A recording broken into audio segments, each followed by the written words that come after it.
Hello everyone, welcome to our channel. जैसा कि मैंने आप सभी से प्रॉमिस किया था कि वीकेंड पे मैं आप लोगों के लिए एक डिटेल एक्सप्लेनेशन वीडियो बनाऊंगी। जो भी आपके डाउटफुल क्वेश्चंस होंगे उन पर, तो आप लोगों ने आज मॉर्निंग में जो भी अपने डाउट्स पूछे थे उन पर मैं अभी एक्सप्लेनेशन वीडियो बना रही हूँ, जिसमें आपको काफ़ी सारे नए कॉन्सेप्ट पता चलेंगे। तो आई होप आपको ये वीडियो काफ़ी हेल्पफुल लगेगी। तो जो पहला क्वेश्चन आप लोगों ने पूछा था वो था हर्मेन्यूटिक्स से रिलेटेड, कि हर्मेन्यूटिक्स क्या होता है। ठीक है, तो थोड़ा सा इसको समझते हैं। देखिए, वास्तविकता को समझने का हमारे पास दो माध्यम होते हैं। जो हम सामाजिक रियलिटी को समझने की कोशिश करते हैं, तो समाजशास्त्र में समाजशास्त्रियों ने उसको दो तरीके से समझने की कोशिश करी। एक था कि हम प्राकृतिक विज्ञान की विधियों को यूज़ करें, और दूसरा था कि हम सामाजिक विज्ञान में अपनी एक खुद की समझ को विकसित करें। ठीक है, उसका विवेचन, उसका विश्लेषण करें। तो जिन समाजशास्त्रियों ने प्राकृतिक विज्ञान की विधियों को प्रयोग करते हुए समाजशास्त्र में चीज़ों को समझने की कोशिश करी, उनको कहा गया पॉजिटिविस्ट, यानी प्रत्यक्षवादी। प्रत्यक्षवादी क्या करता है? प्राकृतिक विज्ञान की जो विधियां हैं उनको प्रयोग करते हुए वर्णन करने की कोशिश करता है। लेकिन जो दूसरी शाखा हुई, जिसको कहा गया हर्मेन्यूटिक्स, तो इसमें क्या होता है कि हम इंटरप्रिटेशन करते हैं। जो भी समाज में जो रियलिटी है उसको समझने के लिए हम ह्यूमन एक्शंस का, जो भी वो कम्युनिकेशन करते हैं, जो टेक्स्ट है, उसको हम उसका विश्लेषण करने की कोशिश करते हैं, उसकी मीनिंग समझने की कोशिश करते हैं। ठीक है, इंटरप्रिटेशन का मतलब होता है कि हम एक्चुअल मीनिंग जानने की कोशिश करते हैं कि वो जो क्रिया कर रहे हैं या जो भी वो कम्युनिकेट कर रहे हैं, जो भी वो बोल रहे हैं, या जो भी लिखा हुआ है, जो भी लिखित तौर पर है, उन सब के द्वारा हम मीनिंग समझने की कोशिश करते हैं, और इसके आधार पर हम सामाजिक वास्तविकता को जानने की कोशिश करते हैं। तो सिंपल वर्ड में कहूँ तो हर्मेन्यूटिक्स ज्ञान की एक ऐसी शाखा है जो कि सामाजिक वास्तविकता को इंटरप्रिटेशन के द्वारा, यानी विवेचना के द्वारा, विश्लेषण के द्वारा समझने की कोशिश करती है। जो कि ह्यूमन एक्शंस, ह्यूमन जो भी इंटरैक्शन है, टेक्स्ट है, उसको इंटरप्रिटेट करती है किसी भी घटना को समझने के लिए या सोशल रियलिटी को समझने के लिए। ठीक है, काफ़ी हद तक कह सकते हैं कि ये जो वेबर का वर्स्टेहन मेथड था, इससे सिमिलियर था। इसका स्टार्ट कहाँ से हुआ था? तो एक सिद्धांतकार हैं गैडमेर और एक है डब्ल्यू डिल्थे। तो जो स्टार्टिंग हर्मेन्यूटिक्स है, यही सिद्धांतकार हैं। जो डब्ल्यू डिल्थे का हर्मेन्यूटिक्स है, इसको बोला जाता है हिस्टोरिकल हर्मेन्यूटिक्स। क्या कहते हैं? Historical hermeneutics. ठीक है, इसमें क्या होता है, इन्होंने स्टार्टिंग में कल्चर को इंटरप्रिटेट करने की कोशिश करी, कल्चर को समझने की कोशिश करी। जो डिल्थे थे, इन्होंने संस्कृति को समझने की कोशिश करी, और इसके लिए उन्होंने ह्यूमन एक्शंस और टेक्स्ट का सहारा लिया, उसका विश्लेषण किया, उसकी मीनिंग समझने की कोशिश करी। ठीक है, जो आपका फेनोमेनोलॉजी है, जो एथनोमेथोडोलॉजी है, और जो आपका जीएच मीड का जो भी सांकेतिक पद्धति शास्त्र है, ये सारा कुछ हर्मेन्यूटिक्स के अंतर्गत ही आता है। क्योंकि ये सारे लोग भी मीनिंग समझने की कोशिश करते हैं कि जो व्यक्ति क्रिया कर रहा है या जो समाज में जो भी चीज़ें हो रही हैं, उसकी मीनिंग क्या है, उसका एक्चुअल मीन क्या है। ठीक है, तो हम जब विश्लेषण करने की कोशिश करते हैं, तो वहाँ पे इंटरप्रिटेशन करने की कोशिश करते हैं, वहाँ पे होता है हर्मेन्यूटिक्स। ओके, फ्रेडरिक शेलमाशर, ये एक सिद्धांतकार हैं जिनको बोला जाता है मॉडर्न हर्मेन्यूटिक्स के पिता। कौन? फ्रेडरिक शेलमाशर। ठीक है, इनको बोला जाता है मॉडर्न हर्मेन्यूटिक्स के पिता थे ये क्लियर हुआ?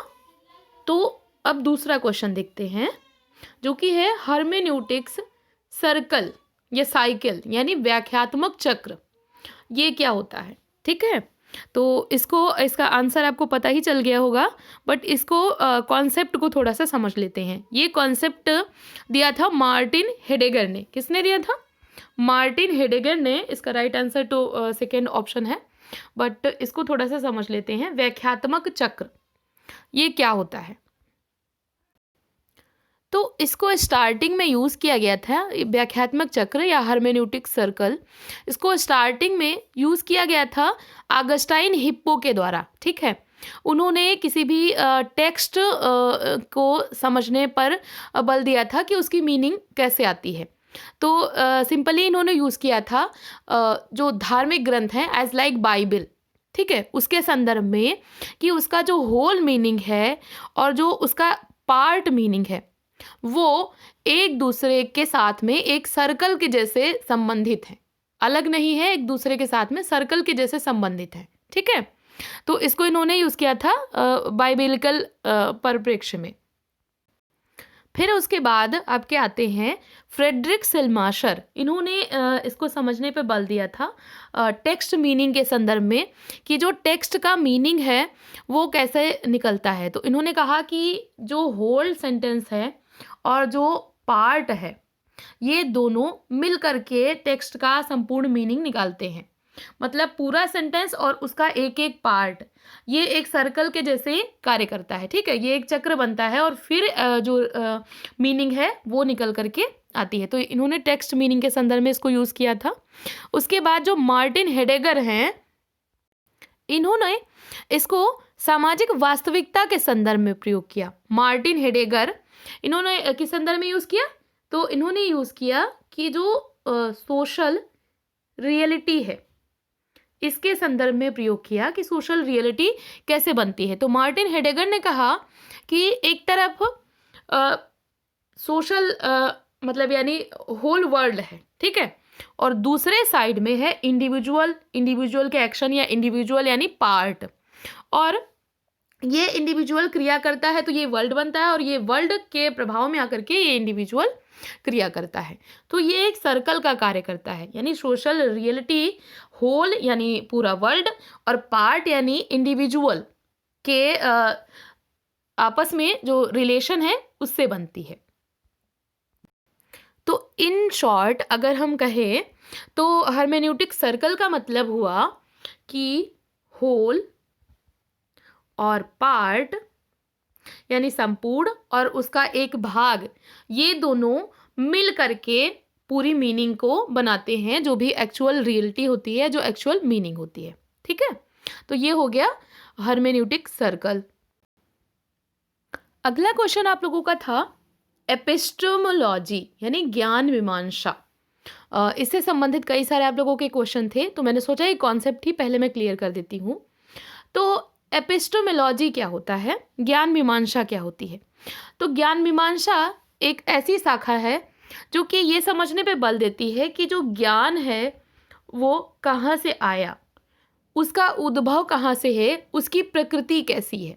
तो ज्ञान का उद्भव और उसकी प्रकृति जानने की कोशिश करती है एपिस्टेमोलॉजी, और उसके आधार पर सामाजिक वास्तविकता को समझने की कोशिश करती है। ठीक है, इसमें तीन चीज़ें बहुत ही प्रमुख हैं, truth, belief and justification. Okay, तो ज्ञान कैसे आया, जो मनुष्य है उसको नॉलेज कैसे प्राप्त हुआ, या जो संसार में जो भी नॉलेज है वो कहाँ से आया, और जो संसार में जो भी नॉलेज है उसकी प्रकृति कैसी है, उसका नेचर कैसा है, ये जानने पे बल दिया जाता है एपिस्टेमोलॉजी में। और इसके मुख्यतः दो तरीके होते हैं, या तो हम अनुभव के द्वारा हमें नॉलेज मिला, या फिर हम नॉलेज को जन्मजात हमारे अंदर पहले से ही है तो हम तर्क के द्वारा उसको हमने बस सही तरीके से सीख लिया। तो तर्कवाद और अनुभववाद। ठीक है,